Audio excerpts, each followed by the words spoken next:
Ke informasi selanjutnya, pemirsa, Presiden Susilo Bambang Yudhoyono memberikan pengarahan kepada Kepala Daerah, Kapolda, serta Pangdam seluruh Indonesia di Hotel Sahid, Jakarta.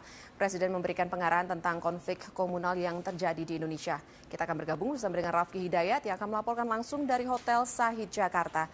Ya, Rafki, apa yang menjadi arahan dari Presiden? Ya, Presiden Susilo Bambang Yudhoyono sebenarnya lebih menekankan kepada bupati dan wali kota untuk lebih sensitif melihat keadaan atau situasi-situasi yang berkembang di masyarakatnya. Selain itu, Presiden juga mengatakan bahwa jika ditarik lebih jauh lagi kepada gubernur, menteri, atau presiden sendiri, mereka memiliki jarak sehingga wali kota dan bupatilah yang paling dekat dengan masyarakat dan harus tahu isu-isu yang berkembang di masyarakat. Presiden Yudhoyono juga meminta kepada pimpinan daerah untuk lebih memulai berkomunikasi dengan pimpinan daerah dan juga dengan pemuka agama jauh sebelum konflik terjadi, bukan setelah konflik terjadi. Dan kita ketahui beberapa waktu terakhir ini kerap terjadi konflik komunal, konflik horizontal, misalnya terjadi di Kutai Barat, di Lampung Selatan, dan Lampung Tengah. Presiden Yudhoyono mengakui bahwa kemajemukan Indonesia lah yang terdiri dari kemajemukan etnis, suku, agama, serta kemajemukan politik ibaratkan pisau bermata dua, di mana di satu sisi bisa menjadi rahmat, namun di sisi lain bisa menjadi sebuah kerawanan.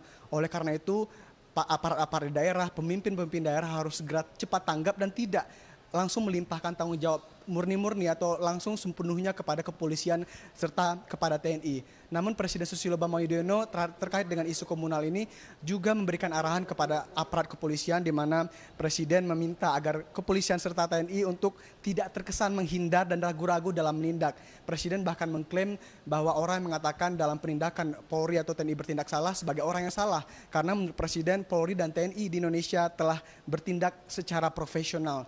Dan dalam penanganan segala isu yang terjadi di sini, Presiden meminta agar penanganan ini dilaksanakan secara tuntas agar tidak terjadi bom waktu di kemudian harinya jika ada hal-hal sepele yang ternyata masih belum diselesaikan.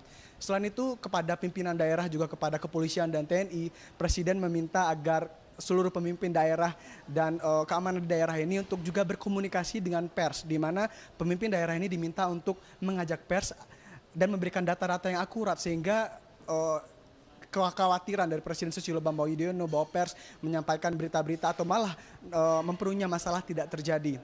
Selain itu, pemirsa, terkait salah satu kemajemukan yang disebut oleh Presiden Yudhoyono, yaitu kemajemukan politik, Presiden juga menyentil terkait isu-isu pemilu pada pertemuan kali ini, di mana menjelang pemilu 2014 nanti Presiden tetap menginginkan agar pemerintah daerah untuk memegang teguh tanggung jawabnya dan lebih mendahulukan tanggung jawabnya dibandingkan tanggung jawab dari partai-partainya sendiri. Presiden bahkan mengharapkan dalam pelaksanaannya nanti, baik itu menteri-menteri ataupun pimpinan daerah, wali kota, bupati yang berasal dari partai untuk lebih mengemukakan ketentuan atau lebih mendahulukan aturan-aturan yang sesuai dengan aturan. Dan ada satu hal menarik disampaikan oleh Presiden Yudhoyono, jika terjadi konflik atau kekisruhan, bahwa Presiden Yudhoyono dan pimpinan daerah lainnya mengharapkan bahwa jika pun harus tidak tidur selama 7 hari, bahwa pemerintah baik di pusat atau daerah harus tetap bertanggung jawab dalam menyelesaikan konflik ini. Berikut pernyataan dari Presiden Yudhoyono. Kalau ibaratnya kita tidak tidur selama seminggu karena ada masalah, ada konflik, ada benturan, mari kita lakukan. Kita dipilih rakyat untuk itu.